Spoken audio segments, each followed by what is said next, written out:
Բարև ձեզ հարցազրույցի տաղավարից այսօր միանալու եմ Թեհրան զրուցակիցս Թեհրանի հայկական Ալիք օրաթերթի գլխավոր խմբագիր Արամ Շահնազարյանն է, որը ինչպես ասում են առաջին ձեռքից կներկայացնի իրավիճակը Իրանում եւ Իսրայել-Իրանյան պատերազմի վերջին տեղեկությունները կհաղորդի։ Պարոն Շահնազարյան, բարև ձեզ։ Բարև սիրելի Մարիանա։ Հուսամ լավ եք, ամուր եք, համայնքը կանգուն է։ Ամուր, պինդ, այո, լավ ենք, ամուր, պինդ, կանգուն, համայնքը եւ ալիքը կանգուն։ Նախ կխնդրեմ ներկայացնել իրավիճակը, երեք տեղեկացանք, որ տուժել է նաև ալիքի խմբագրությունը եւ պայթյուն է եղել այն փողոցում, որտեղ խմբագրության շենքն է, բարեբախտաբար տուժածներ չկան, մի փոքր ներկայացրեք մանրամասները, ինչ վիճակ է, ապա անցնենք մյուս հարցերին։ Այո, երեք հետ միջօրեին տեղական ժամանակով 15:00-ի մոտ ուրեմն թիրախավորվեց ալիքի խմբագրության փողոցում, ալիքից մի 2-3 շենք այն կողմ գտնվող մի շինություն, որը ամբողջովին փլուզվեց եւ ցավոք սրտի կան մարդկային կորուստներ, քաղաքացիական կորուստներ, բնականաբար պայթյունի ալիքը վնասել է նաև մեր խմբագրության շենքին, իհարկե վնասը չնչին է, պատուհաններն են, ապակիներն են փշրվել պատուհանների, դռներն են մի քիչ վնասվել, բայց բարեբախտաբար խմբագրակազմը եւ հաստատության աշխատողներին որևէ վնաս չի պատճառել, բոլորը նորմալ են, ողջ առողջ, թեթևակի թեկուզ վնասվածք ունեցող չկան, հիմա մենք աշխատում ենք այդ պատճառած վնասը վերականգնելու եւ հուսով ենք, որ մի 2-3 օրից միգուցե մի քիչ ավել, բայց խմբագրությունը կսկսի իր բնականon աշխատանքը, քանի որ հիմա տպագիր տարբերակը չի հրապարակվում, միայն կայքեջը եւ Instagram-ային ալիքն են աշխատում, ալիք օրաթերթի։ Հուսով ենք, որ մի քանի օրից մեզ կհաջողվի վերականգնել նաև տպագիր տարբերակը։ Սա ընդհանրապես տեխնիկական հարց է, որոնք պիտի կարգավորենք եւ սկսենք աշխատանքները։ Հասկանալի է եւ այս պահի իրավիճակը ներկայացրեք 3 օրվա ընթացքում անընդհատ Թեհրանում հոբ միջոցներն են աշխատել, երեկոյան նույնպես հարվածներ է եղել եւ իրանական կողմը իր հերթին հարվածներ է հասցրել Իսրայելին, այս պահի իրավիճակը ինչպիսին է, արդյոք հանդարտ է մեր զրույցի պահին Թեհրանում եւ կխնդրեմ նաեւ ընդհանուր այս 2 օրերի, այսպես ասած, ամփոփումը տակ վերլուծենք ինչ կատարվեց ու հիմա պատերազմը ինչ փուլում է գտնվում։ Երեք իսկապես ծանր օրեր այդ առումով, այո, հոբ միջոցները ամբողջ օրվա ընթացքում աշխատեցին, իսրայելական կողմը փորձում էր հնարավորինս մեծ քանակությամբ, շատ քանակությամբ թիրախներ խոցել, դա իրավիճակն եւ արդեն լրահոսից տեղյակ եք, որ իրանական պատասխանը համարժեք, համաչափ, ես կասեի շատ ավելի հուժկու էր, քան այն ինչ որ Իսրայելը կարող էր ենթադրել եւ սպասել, շատ ծանր հարված է հասցվել Իսրայելի Հայֆայում, Թել Ավիվում, տարբեր քաղաքներում ենթակառուցվածքներին, Իսրայելի ռազմավարական նշանակության ենթակառուցվածքներին, Իրանում եւս կան բարձրաստիճան զինվորականների մոտ զոհեր, որոնք թիրախավորվել են 3 օրվա ընթացքում եւ այսօր վաղ առավոտյան։ Իսկ ինչ վերաբերվում է այսօրվան, այսօր այսպես կոչված ճակերտավոր հարաբերական անդոր է մեզ մոտ Թեհրանում, հոբ միջոցների աշխատանքի ձայներ չեն լսվել, չկա որևէ պաշտոնական տեղեկատվություն Թեհրանում որևէ արձակման մասին, իհարկե լրահոսում արդեն հանդիպել եմ ես տեղեկատվությանը, որ մի քանի տարբեր քաղաքներում փորձ է արել հարվածներ հասցվել ԱԹՍ-ների միջոցով, որոնք իրանական հոպի գործողությունների շնորհիվ չեզոքացված են ու ըստ վերջին տեղեկության այսօր օրվա ընթացքում Իրանի հակաօդային պաշտպանությանը հաջողվել է խոցել 8 ԱԹՍ-ներ մինչ այս պահը։ Սա իրավիճակն է, որ գոյություն ունի։ Իսկ ինչ վերաբերվում է այս 2 օրվան, ակնհայտ է, որ պատերազմը թևակողել է նոր փուլ։ Այն ինչ որ ըստ Իսրայելը ցանկանում էր իրականացնել, որը մեկ ստեղծել ճգնաժամ Իրանում, դա լինի դա ճգնաժամը քաղաքական, հասարակական եւ տնտեսական ճգնաժամներ, դա չի ստացվել, որովհետեւ իշխանությունները, կառավարությունը, երկրի բարձրագույն առաջնորդը բոլորը ամուր կանգնած են եւ իրենց տեղերում են, բոլորը միակարծիք են, որ պետք է համարժեք եւ համաչափ դիմակայել ու պատասխանել այս մարտահրավերին։ Երկրորդ հերթին տնտեսական վիճակը կայուն է, այդպիսի խոճապ, որը պետք է փորձում էին ստեղծել առաջին անհրաժեշտության գույքերի հետ կապված եւ տարբեր բաներ չի ստացվում, չկա նման խոճապ բարեբախտաբար, բնականաբար մարդիկ մի քիչ մտահոգ են գնումների բանի առումով, բայց որ ասենք դա խոճապային բան է, ոչ, բացարձակապես ոչ, եւ երրորդ ու ամենակարևորը գլխատել ռազմական ղեկավարության երկրին է, որ հենց այն սցենարը, որը տեղի ունեցավ մի քանի ամիս առաջ Լիբանանում Հեզբոլլահի նկատմամբ, նույն սցենարն էին փորձում իրականացնել, այո, խոցվել է մոտ, եթե չեմ սխալվում, 10-ից ավելի, մոտ 15 ռազմական բարձրաստիճան գեներալներ, փորձառու գեներալներ, առանցքային դեմքեր, բայց անմիջապես դրանք փոխարինվել են նույն որակի գեներալներով, նույն որակի պատասխանատուներով եւ այդ առումով չի ստացվել իրենց մոտ, որովհետեւ համեմատելի չէ Իրանի նման հզոր երկիրը, պետությունը այս տարածաշրջանում եւ Լիբանանի նման փոքր երկրի մի քաղաքական խմբավորում, ինչպիսին է Հեզբոլլահը, այդ սցենարը Իրանի դեպքում չի աշխատելու։ Իրանի պատասխաններն էլ ամբողջությամբ համաչափ են այն ինչի որ տեղի է ունենում, Իրանը թիրախավորում է, սկսել է թիրախավորել նպատակային կետային, ուրեմն Իսրայելի ռազմաքաղաքական կարևորագույն կենտրոնները, ինչպես նաև տնտեսական կենտրոնները, եթե ես չմանրամասնեմ, եթե հետևեք լրահոսին, արդեն նավթարդյունաբերական կենտրոններ են, ռազմարդյունաբերական կենտրոններ են, նույնն Իսրայելն է փորձում անել, ասեմ, նույնն Իսրայելն է փորձում անել, նույն բանը կա եւ Իրանը հստակ նշել է, քանի դեռ շարունակվում են այս գործողությունները, պատասխանը լինելու է նույն ոճի եւ ավելի հզոր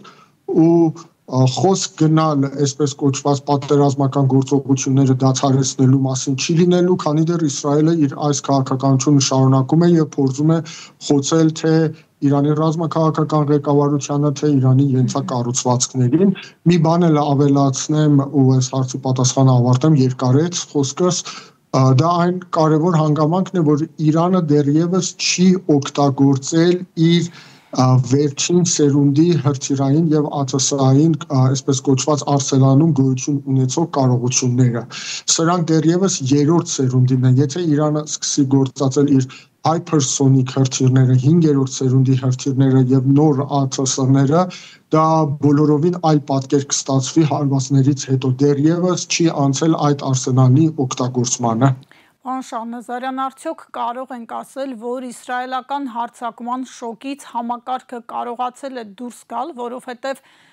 այն թե ինչպես տեղի ունեցավ այդ հարձակումը միգուցե որոշակիորեն անսպասելի էր եւ նաեւ ցույց տվեց իրանական համակարգի անվտանգային տեսանկյունից բացերը, որովհետև ներքին գործակալական ցանցը պարզվում է երկրում գործել եւ դրոնային հարձակումը առաջին օրը հենց երկրի ներսից է եղել, այս առումով ինչ քայլեր են ձեռնարկվում եւ մյուս հարցը ներքին կայունության տեսանկյունից անպայման կուզեմ անդրադառնալ, բազմազգ երկիր է Իրանը, բարդ հասարակություն է իրանական հասարակությունը եւ իսրայելական կողմը արդեն խոսել է այն մասին, որ այս հարձակումը նպատակ ուներ նաեւ իշխանափոխության ու այս տեսանկյունից ինչ տրամադրություններ են ներսում։ Ես սկսեմ սկզբից, այո, անակնկալ է, շոկային էր, մանավանդ որ հարձակումները սկսվեցին ուրբաթ օրը, այն դեպքում, երբ կիրակի օրը Մասկատում պետք է տեղի ունենար Իրանի եւ Միացյալ Նահանգների միջև անուղղակի բանակցությունների 6-րդ փուլը։ Կարելի է, ես կարող եմ ասել, որ ոչ ոք չէր ենթադրում, որ այդ բանակցությունների նախօրեին Իսրայելը կարող է գնալ նման արկածախնդրության։ Հիմա Իրանում խոսում են այն մասին, որ այո, դա այս հարձակումը ամբողջովին ինչքան էլ որ ամերիկացիները փորձեն ասել, որ իրենք դերակատար չեն եղել, ուղղակի մասնակցություն չեն ունեցել, բայց Իրանի բոլոր փորձագիտական շրջանակները, ինչպես նաև քաղաքական ղեկավարությունը բոլորը համակարծիք են, որ սա տեղի չէր ունենա առանց Միացյալ Նահանգների թույլտվության եւ այսպես կոչված կանաչ լույսի։ Սա միանշանակ է։ Այն որ Իրանը անակնկալ է եւ շոկի մատնվեց, դա հստակ է, իրադարձությունների ընթացքին որ հետևեք, գոնե օրվա առաջին, այսինքն օրվա առաջին կեսում մինչև երեկո Իրանի հոպը չէր աշխատում, այսպես կատվածահար վիճակում էր, որովհետև այո, այդ գործակալական ցանցը, ներթափանցած գործակալական ցանցը, այդ հարվածները հասցվում էին դրանց միջոցով, նրանք գործադրում էին այսպես կոչված փոքր հարվածային կամիկազե անօդաչու սարքեր,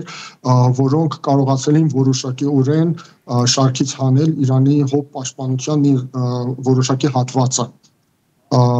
Մինչև այդ շոկը հաղթահարել, վերականգնել եւ հետո անցնել պատասխան գործողությունների ժամանակ պահանջեց։ Հիմա այլևս այդ շոկը չկա, նույնությամբ աշխատում են եւ ամենակարևոր խնդիրներից մեկը, որ գոյություն ունի եւ արդեն բարձրաձայնում են ոչ միայն փորձագիտական շրջանակները, նաեւ անվտանգային ռազմական ղեկավարությունը, քաղաքական ղեկավարությունը խոսում են այդ մասին, որ այսպես կոչված անվտանգային լուրջ բագ է գոյություն ունեցել, որովհետեւ Իսրայելին հաջողվել է ներթափանցել, սկսել ստեղծել գործակալական կորիզներ ցանց Իրանում, կորիզներ Իրանում տարիներ շարունակ, Իրան ներմուծել պայթուցիկներ ԱԹՍ-ների համար, հարվածային ԱԹՍ-ների համար արտադրելու անհրաժեշտ գործիքներ եւ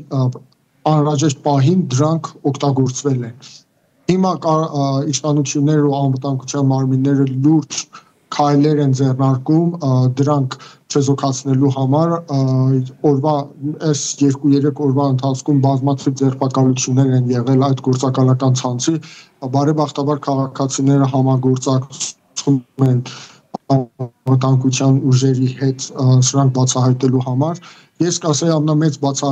բացահայտումը այսօր տեղի ունեցել 3 Թեհրանի հարավային արվարձանում գտնվող Շահրերեում, երբ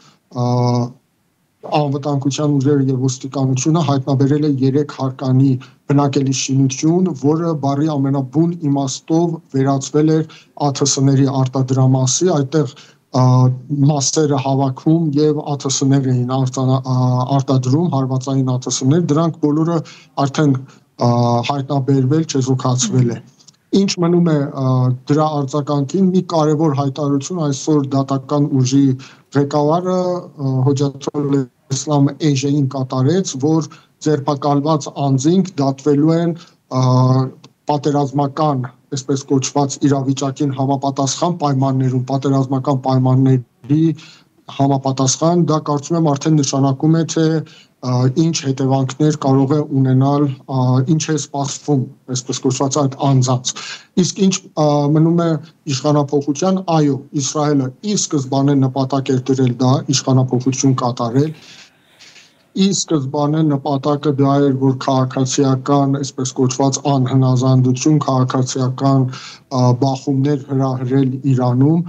մեծ խաղադրույք էին կատարել պան շարժումների վրա, պան թուրքիցներ, պան քրդեր, պան բալուչներ, փորձում էին դրանց միջոցով լուրջ խնդիրներ ստեղծել երկրում, այդ շարժումները, անջատողական շարժումները բավականաչափ ակտիվ էին, մանավանդ մեզ հետաքրքրող փանթուրքիցները չափազանց ակտիվ էին համացանցում կոչերով,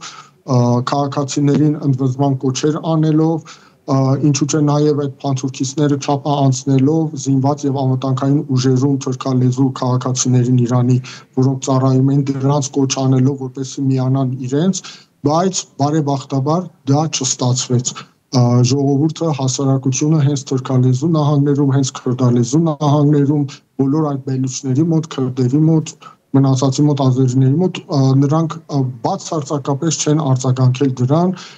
եւ դա չի ստացվել։ Սա ամենամեծ ձախողումն է, ես կասեի, Իսրայելի համար շատ դուրս ձախողում է, որովհետև իրենք իսկապես խաղադրույքը կատարել էին դրա վրա, որ այս հարվածների արդյունքում քայքայեն հասարակությունը, կազմաքանդեն ու քաղաքացիական բախումներ ստեղծեն, որը կհանգեցնի համակարգի փլուզման։ Այդ ռիսկը, պարոն Շահնազարյան, արդյոք ամբողջությամբ չեզոքացված է, քանի որ նաև թուրք-ադրբեջանական տանդեմը կարծես սպասման մեջ էր եւ որոշակի ակտիվություն չի ցուցաբերում, բայց գաղտնիք չէ, որ իրավիճակի ինչ որ փուլից նա միգուցե սկսի առավել ակտիվ գործել եւ ներսում ձեր նշած այդ ցանցերը փորձի գործի դնել, այս առումով ռիսկերը ինչպիսին են։ Ես կարող եմ հստակ նշել, որ այս վտանգը, այս ռիսկերը ոչ չեն վերացել, մշտապես կան։ Առավել եւս ես կնշեմ 2020 թվականից հետո, այսինքն Ղարաբաղյան 44-օրյա, Արցախյան 44-օրյա պատերազմից հետո եւ Արցախի բռնակցումից հետո, բռնազավթումից հետո Ադրբեջանի կողմից այս այսպես կոչված ռիսկերը ավելի են մեծացել եւ շատ ավելի լուրջ բնույթ են կրել բոլորս գիտենք դրանք հիմնականում կապված են նաեւ Սյունիքի հետ կապված հիմնականում կապված են այն այսպես կոչված նկարտումների հետ նպատակային, որ թուրք-ադրբեջանական տանդեմը ունի այս տարածաշրջանի հետ եւ բնականաբար այդ անջատողականները իրենց գլխավոր զենքն են, որոնք պետք է օգտագործեն։ Ոչ, այս վտանգը մշտապես գոյություն ունի, բայց կրկնեմ, բարեբախտաբար հասարակությունը զգոն է, հասարակությունը գիտի թե ինչ կարող է պատահել, եթե հանկարծ տրվի այդ սադրանքին, հենց Թավրիզում, Ուրմիայում տարբեր քաղաքներում իրանք գիտեն թե ինչ կպատահի, եթե տրվեն այդ սադրանքներին, իսկ իշխանություններն էլ բնականաբար անվտանգային ուժերը շատ լուրջ վերահսկում են դրանց ցանկացած քայլը։ Մի կարևոր նրբություն ես ասեմ, եթե իրանք պիտի հաջողեին, պիտի կարողանային անել դա մինչ օրս։ Մինչդեռ հենց այդ արևելյան ատրպատականում, արևմտյան ատրպատականում, Արդաբիլում, Զանջանում, Ղազվինում, որտեղ հիմնականում թուրքախոս բնակչությունն է Իրանի, դրանք եւս կենտրոնացած են այն առանցքի շուրջ, որ պետք է հաղթենք այս պատերազմում։ Շատ չնչին տոկոս են կազմում այդ փանթուրքիցները բարեբախտաբար եւ հասարակությունը չի արձագանքում, մինչ օրս չի արձագանքել դրանց եւ ես հուսով եմ, որ ապագայում եւս չի արձագանքելու։ Պարոն Շահնազարյան, Սյունիքից խոսեցիք, իհարկե բոլորս հասկանում ենք, որ այս հակամարտությունը անմիջականորեն եւ ուղղակիորեն սպառնալիք է նաեւ Հայաստանի Հանրապետության անվտանգությանը ու առաջին հերթին մեր երկրի հարավային սահմաններին, որովհետեւ նաեւ ու առավելապես Թեհրանի հայտարարությունների ու կարմիր գծերի արկայությունն է ստիպել մինչև այս փուլը ադրբեջանա-թուրքական տանդեմին այսպես կոչված Զանգեզուրի միջանցք այդ նախագիծը չիրականացնել։ Այս առումով, երբ Իրանը ինքն է նման մասշտաբի խնդրի մեջ, Սյունիքի հարցի մասով ռիսկերը ինչպես կգնահատեք եւ իրանական մոտեցումներում այս առումով արդյոք կան փոփոխություններ։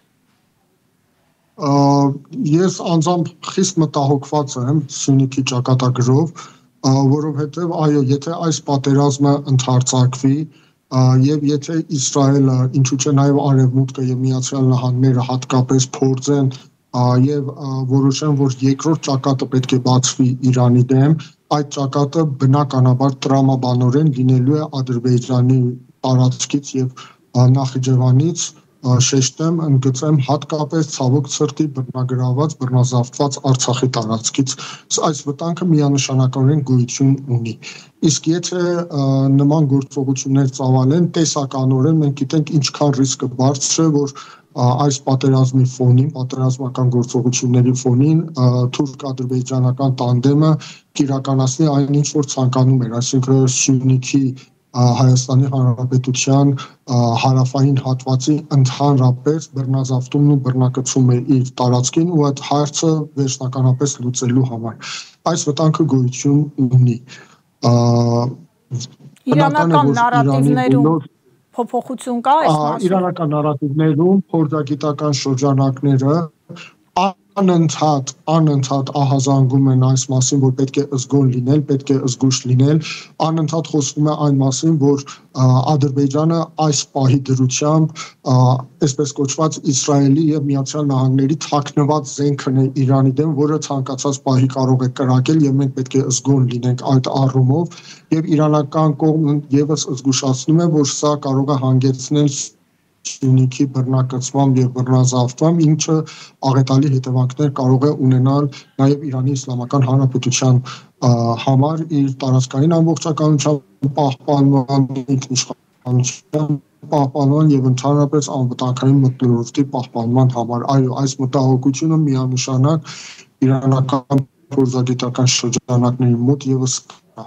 Եվ վերադառնանք բուն Իսրայել-Իրանյան հակամարտությանը, այս օրերի իրավիճակը, միտումները ինչ են ցույց տալիս, պատերազմը ինչպիսի ընթացք կունենա, Իսրայելի նպատակն է, գիտենք, ներքաշել Միացյալ Նահանգներին, ինչի դեպքում, եթե հանկարծ Աստված մի արասը դա տեղի ունենա, բոլորովին այլ մասշտաբներ ու բնույթ կկրի հակամարտությունը, այս առումով ինչ կանխատեսում ունեք։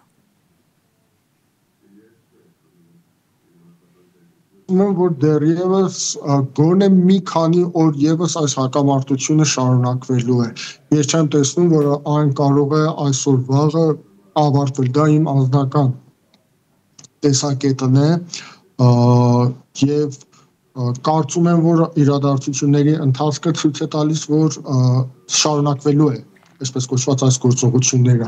Կարևոր է թե ինչ թափ են հավաքելու դրանք եւ ինչ է տեղի ունենալու։ Մի կարևոր հանգամանք գոյություն ունի։ Իսրայելի ռեսուրսները խիստ սահմանափակ են։ Իսրայելը այս պատերազմը շարունակելու համար օդի ու ջրի պես իրեն անհրաժեշտ է, որպեսզի Միացյալ Նահանգները ուղղակիորեն ներքաշվի այս հակամարտության մեջ։ Սա օդի ու ջրի պես իրենց համար անհրաժեշտ է։ Մնում է տեսնել, թե ինչքանով adekvat կարող են գտնվել Թրամփի վարչակազմը, արդյոք տրվելու է սադրանքի ներքաշվելու հակամարտության մեջ, ուղղակի հակամարտության մեջ Իրանի հետ, թե ոչ։ Ամերիկացիները մի բան պետք է նկատի ունեն իրենք տարբեր ռազմաբազաներ այս տարածաշրջանում, Իրաքում, Կատարում, տարբեր երկրներում կան այդ ռազմաբազաները եւ ցանկացած պահի դրանք կարող են թիրախավորվել Իրանի կողմից։ Իրանը դա հայտարարել է։ Ցանկացած երկիր, որը միջամտի պատերազմում Իսրայելի օգտին, իր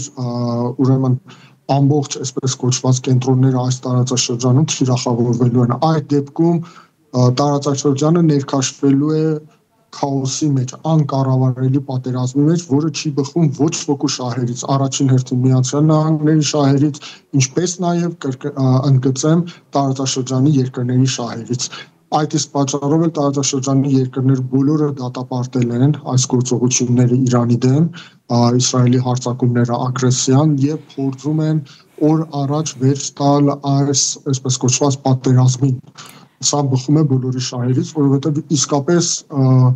պատերազմը, եթե սա դարձավ տարածաշրջանային պատերազմ, ինչ ավարտ կունենա, ինչ հետևանքներ կունենա ողջ մեծ մերձավոր արևելքի համար, ես կասեի նաև եվրասիական տարածաշրջանի համար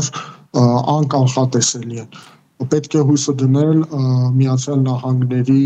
իշխանությունների, գործող իշխանությունների, այսպես կոչված իմաստության վրա, որ իրենք այդքան իմաստություն կունենան չներքաշվելու պատերազմում, չտրվելու սադրանքներին։ Իրանը չի ցանկանում, մինչ օրս փաստել է, որ չի ցանկանում որևէ կերպ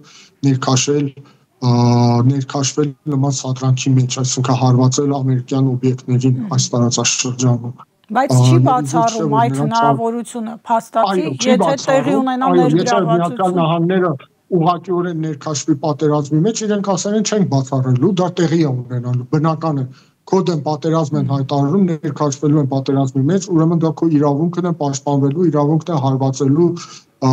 դիմացինի շահերին։ Իսկ եթե տրամաբանությունը ուշում է, որ իսկ եթե բանակցություններ են գնում ու Թրամփը հայտարարում է, որ ես ցանկանում եմ վերջ տալ այս պատերազմին, ես ցանկանում եմ բանակցությունների միջոցով այս հարցը լուծել, ուրեմն պետք է չներքաշվես, չտրվես սադրանքներին։ Այդ ինչպես կարելի է կանաչ լույս տալ պատերազմի համար, աջակցել, հետո ներքաշվել այդ պատերազմում, հետո ակնկալել, որ կողմը, այս դեպքում Իրանը պետք է որ զենքերը վայր դնի եւ հանձնվի։ Եվ գանք միջուկային այդ գործարքի շուրջ բանակցություններին, իրանական կողմը այս պայմաններում հայտարարում է, որ ստեղծված իրավիճակներում դրանք անտրամաբանական են, զուգահեռաբար հայտարարում է, որ Իրանը նպատակ չունի միջուկային զենք ստեղծել, այդ հայտարարությունները հնչել են, բայց նաև եղել են այնպիսի հայտարարություններ տարբեր պաշտոնյաների կողմից, որ Իրանը պետք է դուրս գա պայմանագրից, համաձայնագրից։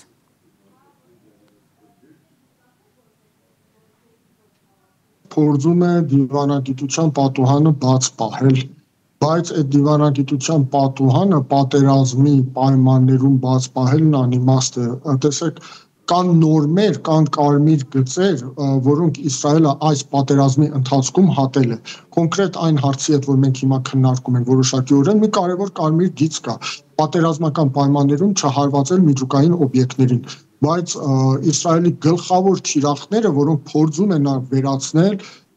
Իրանի միջուկային օբյեկտներն են Նաթանզում, Ֆորդոմ եւ Արաքում հատկապես այս 3 կենտրոններում, ուրանի հարստացման կենտրոնները, ինչպիսի է, այսինքն միջազգային հանրությունը adekvat, եթե մոտենա հարցին, ուրեմն անհնար է, որպեսզի դու երբ քո միջուկային օբյեկտները թիրախի տակ են, դրանք հարվածներ են հասնում, նպատակը դրանց ոչնչացնելն է, հետո գաս նստես դու այդ թեմայով բանակցես, անտրամաբանական է։ Բայց կրկնում եմ, Իրանը չի փորձում դիվանագիտության պատուհանը փակ պահել, եթե այս հակամարտությունը ավարտվի եւ եթե վերջի վերջո արևմուտքը հավաքական եւ մասնավորապես Միացյալ Նահանգները հասկանան, որ այս հարցի լուծումը դիվանագիտությունն է, ոչ թե ռազմական գործողությունները, եւ Իրանը այն պետությունը չէ, որի հետ կարելի է ինչ որ բան պարտադրել, ես կարծում եմ լուծումը մոտ կլինի, մանավանդ որ Իրանը բազմիցս հայտարարել է, որ մենք խնդիրներ չունենք այսպես կոչված միջուկային զենք ստեղծելու մասին։ Իսկ այդ հայտարարությունները այո հնչում են, պետք է դուրս գալ այդ պայմանագրից, պետք է գնալ դեպի այդ քայլը կատարել։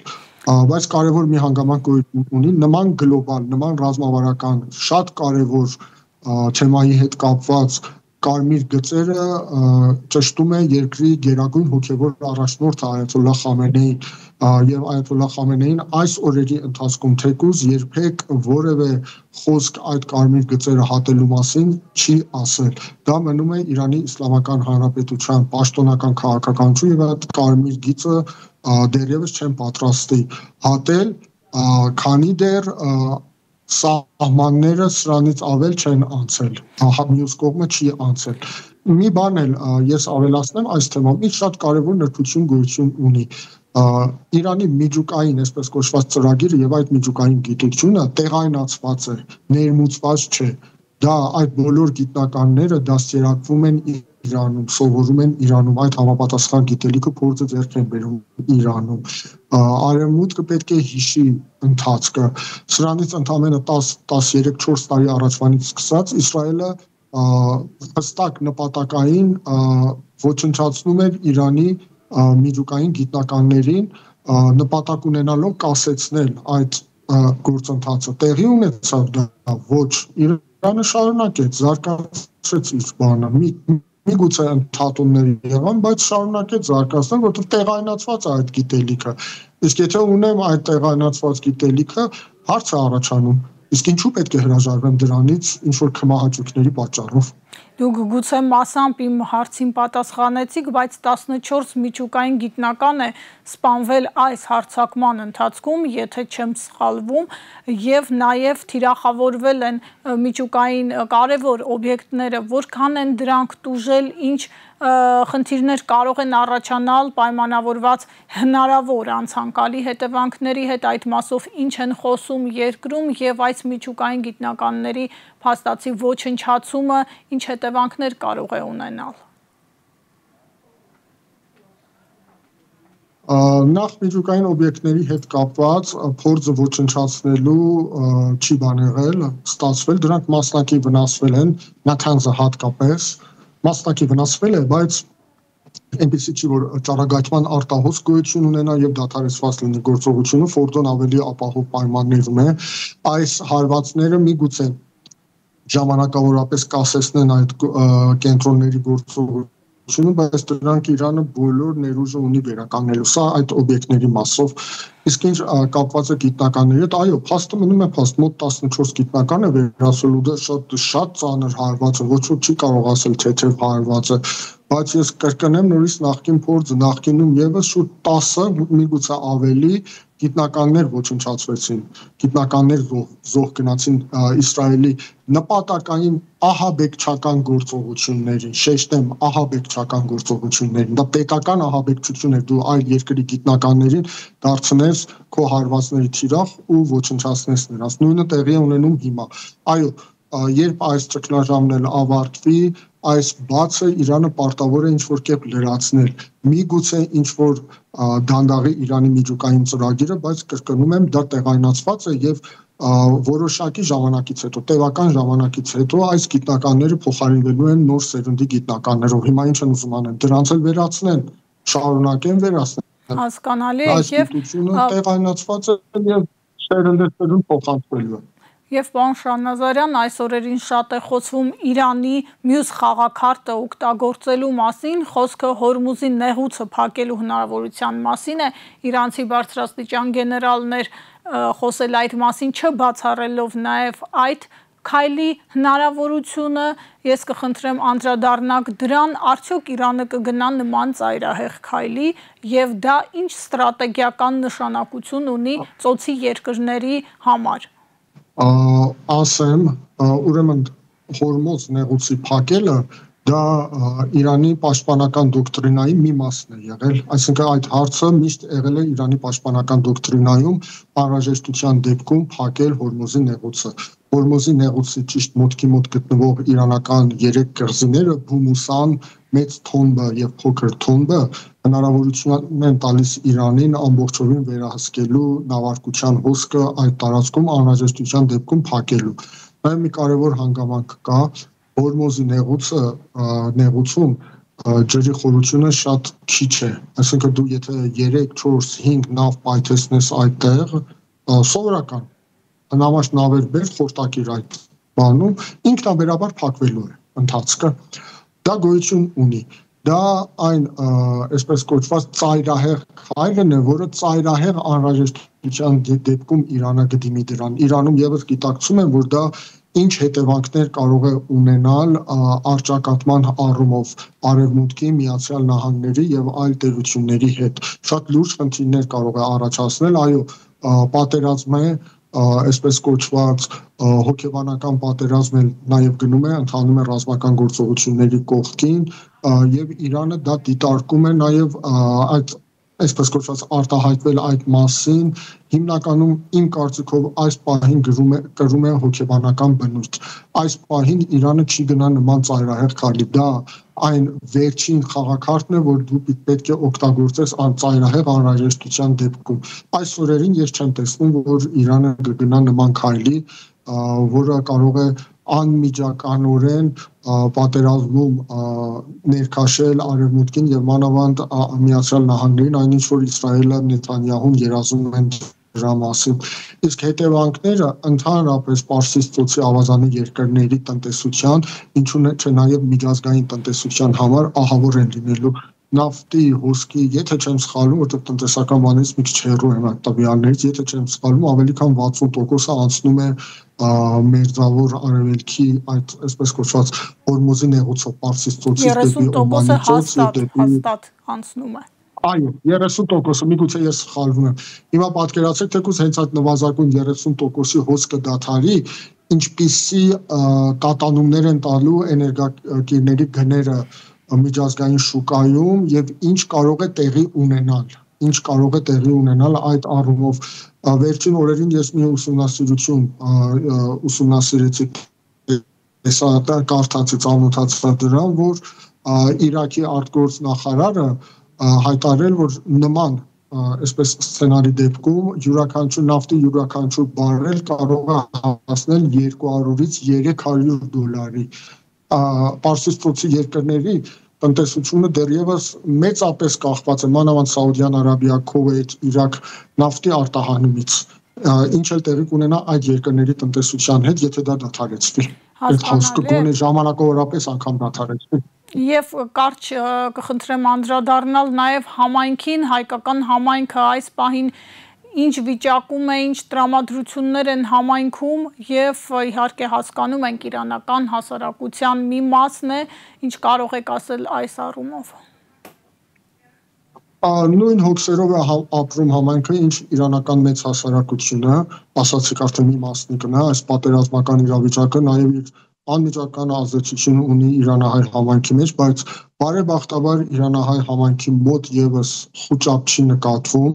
Քաղաքացիները ապրում են, մեր հայրենակիցները ապրում են իրենց նորմալ կյանքով, առօրյա կյանքով, առօրյա հոգսերով։ Իրանահայ համայնքի մոտ եւս սպասողական իրավիճակ է։ Ազգային իշխանությունները փորձում են ամեն ինչ անել իրավիճակի աստված միարասես սրման դեպքում անհրաժեշտ միջոցառումները ձեռնարկելու համար, այդ առումով ամեն ինչ անում է ազգային իշխանությունը, իսկ դուք նկատի ունեք իրանական իշխանությունը։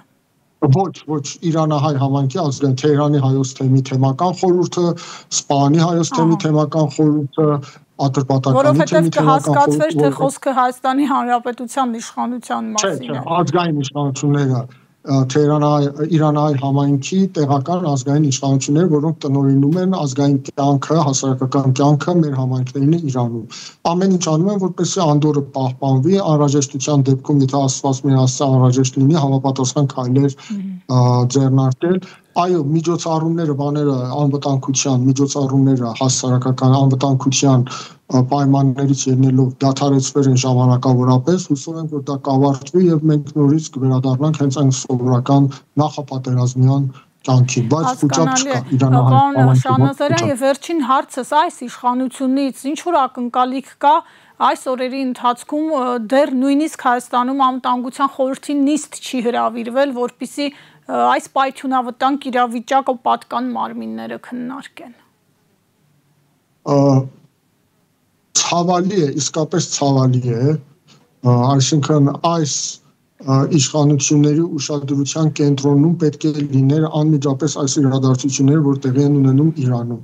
Նախ դրանք անմիջականորեն կապված են Հայաստանի Հանրապետության անվտանգության, տարածքային իշխանության, ինչպես նաև հայոց պետականության պահպանման հետ, բայց որևէ բան չեմ տեսնում, այսինքն դուք էլ ասացիք, անվտանգության խորհրդի նիստ անգամ չեն հրավիրում, իսկ իրանահայ համայնքի հետ մենք ակնկալիք չունենք իրականում, շատ լավ կլիներ, որ հետևեին, շատ լավ կլիներ, որ մտածեին ինչ միջոցներ են ձեռնարկում, եթե հանկարծ իրանահայեր եղան, որոնք ցանկություն ունեցան տեղափոխվելու Հայաստանի Հանրապետություն, իրենց անվտանգությունը հոգալու համար, միջոցներ ձեռնարկեն, ինչեր կարող են անել, բայց դա տեղի չի ունենում, ես չեմ տեսնում դրա այսպես կոչված քայլեր այդ ուղղությամբ եւ չեմ էլ ակնկալում այս իշխանություններից, այս իշխանություններից նման այնինչ որ ազգային խնդիրների հետ, համահայկական խնդիրների հետ կապված է ակնկալել, որ նրանք քայլեր կանեն, ոչ, ընդհակառակը նրանք ցավոք սրտի ճիշտ հակառակն են անում, համազգային բոլոր խնդիրների հետ կապված, սա էլ մի փոքրիկ մասնիկն է այդ խնդիրների։ Իսկ իրապես Հայաստանի Հանրապետության անվտանգության հետ կապված, սա լրջագույն մարտահրավեր է, որը ենթադրում էր, թե տրամաբանորեն Հայաստանի գործող իշխանությունները պետք է անմիջականորեն հետևեն եւ լուրջ քայլեր ձեռնարկեն եւ ամեն ինչ անեն, բայց ցավոք սրտի ես պիտի նշեմ, որ դա չեն տեսնում եւ եթե իրենք ապագան տեսնում են ոչ թե հարավ-հյուսիս առանցքով, այլ արևելք, արևմուտք տրվելու թուրք-ադրբեջանական այսպես ուղղվածությունը կատարելու դրանք իրենց վեկտորը ընտրել են դա, շատ էլ չպիտի զարմանալ այս ամեն ինչից, ինձ չի զարմացնում բացառապես, ուղղակի որպես հայ մարդ, որպես նաև Հայաստանի Հանրապետության քաղաքացի, երկրաքաղաքացիություն ունեցող, սիրտս ցավում է, ինչպես բոլոր աշխարհային բոլոր հայ մարդիկ, սիրտս ցավում է, մտահոգ եմ, ինչպիսին կլինի, եթե Աստված միարացե այս գործողությունները տարածվեն եւ թուրք-ադրբեջանական տանդեմը հնարավորություն ունենա հասնելու իր երազանքին, իրականացնելու իր երազանքը։ Ցավոք սրտի ես քայլեր չեմ տեսնում դրանք կանխելու ուղղությամբ։ Հուսամ որ սխալ է, բայց չեմ տեսնում։ Շնորհակալ եմ, պարոն Շահնազարյան, շնորհակալություն, ամուր եղեք։ Մեր հայրենակիցները, որ այսքան ուշադիր են այս 2 օրվա ընթացքում, բոլորը Հայաստանում, Սփյուռքում կապվում են, տեղեկանալու ինչ է կատարվում համայնքում, ինչ է կատարվում ալիքի հետ, մենք մեզ ամուր ենք զգում, դուք լավ մնացեք ու մտահոգ մի եղեք։ Շնորհակալ եմ, հարցազրույցին սպասեք վաղը։